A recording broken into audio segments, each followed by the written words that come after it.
Assalamualaikum warahmatullahi wabarakatuh. Salam Pramuka.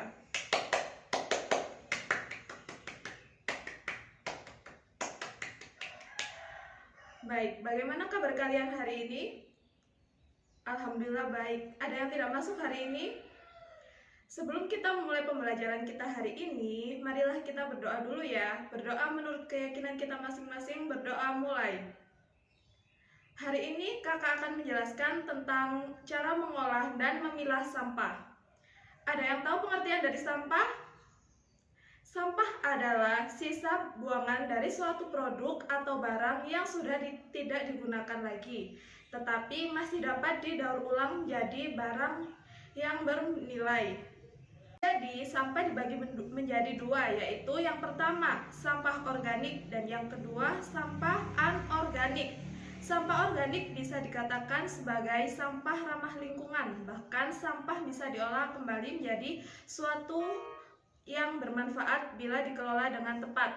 Sampah organik adalah sampah yang berasal dari sisa makhluk hidup yang mudah terurai secara alami, tanpa proses campur tangan manusia untuk dapat terurai.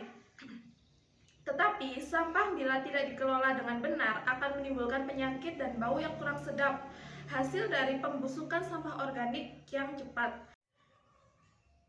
Kemudian yang kedua, sampah anorganik. Sampah anorganik adalah sampah yang sudah tidak dipakai lagi dan sulit terurai. Sampah anorganik yang tertimbun di tanah dapat menyebabkan pencemaran tanah karena sampah anorganik tergolong zat yang sulit terurai dan sampah itu akan tertimbun dalam tanah dalam waktu lama. Ini menyebabkan rusaknya lapisan tanah. Jenis-jenis sampah organik. Berdasarkan jenisnya, sampah organik dapat digolongkan menjadi dua, antara lain sampah organik basah dan sampah organik kering. Sampah organik basah. Sampah organik basah adalah sampah organik yang banyak mengandung air. Sampah organik basah contohnya adalah sisa sayur, kulit pisang, buah yang busuk, kulit bawang, dan sejenisnya. Kemudian yang kedua, sampah organik kering. Sampah organik kering adalah sampah organik yang sedikit mengandung air. Contoh sampah organik misalnya kayu, ranting pohon, daun-daunan yang kering. Kebanyakan sampah organik sulit diolah kembali, jadi lebih sering dibakar untuk memusnahkannya.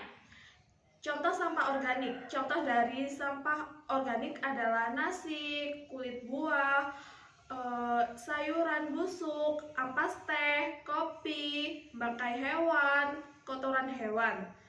Contoh sampah anorganik. Contoh dari sampah anorganik adalah plastik, botol, kaleng minuman, kresek, ban bekas, besi, kaca, barang elektronik, bahkan lampu dan plastik. Memang sampah anorganik sulit terurai, tetapi dapat Anda manfaatkan kembali.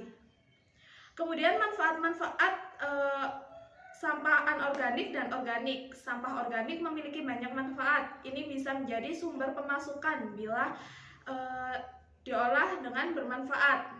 Bahkan dapat meminimalisir banyak sampah di tempat pembuangan akhir. Berikut manfaat sampah organik yang dapat dicoba. Yang pertama, sampah organik untuk kompas atau pupuk organik. Sampah organik seperti buah-buahan busuk dan sayuran dapat dibuat menjadi suatu sampah yang berguna seperti kompas. Kemudian yang kedua adalah untuk tambahan pakan ternak. Yang ketiga adalah sampah organik dapat diubah menjadi biogas dan listrik. Kemudian manfaat dari sampah anorganik. Kemudian manfaat dari sampah anorganik. Manfaat dari sampah anorganik yang bisa kita manfaatkan adalah dengan membuat kerajinan dari sampah atau limbah tersebut. Misalnya, sampah plastik dapat dibuat menjadi tas, taplak meja atau makan, kemudian pernak-pernik. pengolahan sampah agar memiliki nilai yang ekonomis. Anda bisa mengolah sampah dengan prinsip 3R. Prinsip 3R adalah reuse, penggunaan kembali. Reuse adalah menggunakan kembali sampah secara langsung dengan fungsi yang masih sama ataupun fungsi yang beda. Kemudian yang kedua, reduce atau pengurangan. Reduce adalah pengurangan segala kegiatan yang dapat menimbulkan sampah. Kemudian yang ketiga adalah recycle atau daur ulang. Recycle adalah pemanfaatan kembali sampah dengan beberapa tahapan pengolahan. Contoh dari reuse adalah yang pertama, menggunakan kembali wadah yang sudah kosong untuk fungsi yang lain. Kemudian yang kedua, memakai kertas yang masih kosong untuk keperluan menulis. Contoh dari reduce adalah yang pertama, memilih produk dengan kemasan yang bisa didaur ulang. Kemudian yang kedua, hindari penggunaan dan pemakaian produk yang menimbulkan banyaknya sampah. Kemudian yang ketiga, contoh dari kegiatan recycle adalah yang pertama, olah sampah plastik menjadi kerajinan tangan. Kemudian yang kedua, olah sampah organik untuk kompas.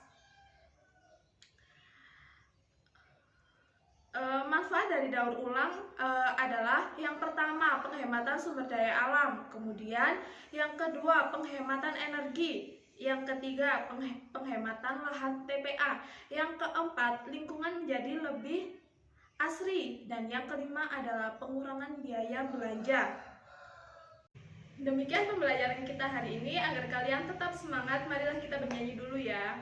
Di sini senang, di sana senang, di mana-mana hatiku senang. Di sini senang, di sana senang, di mana-mana hatiku senang. La la la la la. Baik, kesimpulan kita hari ini apa? Sampah adalah sisa buangan dari suatu produk atau barang yang sudah tidak digunakan lagi, tetapi masih dapat didaur ulang menjadi barang yang bernilai. Sampah dibagi menjadi dua, yaitu yang pertama, sampah organik, dan yang kedua adalah sampah anorganik. Sampah organik dibagi dua lagi, yaitu sampah organik basah dan sampah organik kering. Demikian penjelasan dari Ibu. Semoga ilmu yang Ibu berikan bermanfaat. Wassalamualaikum warahmatullahi wabarakatuh.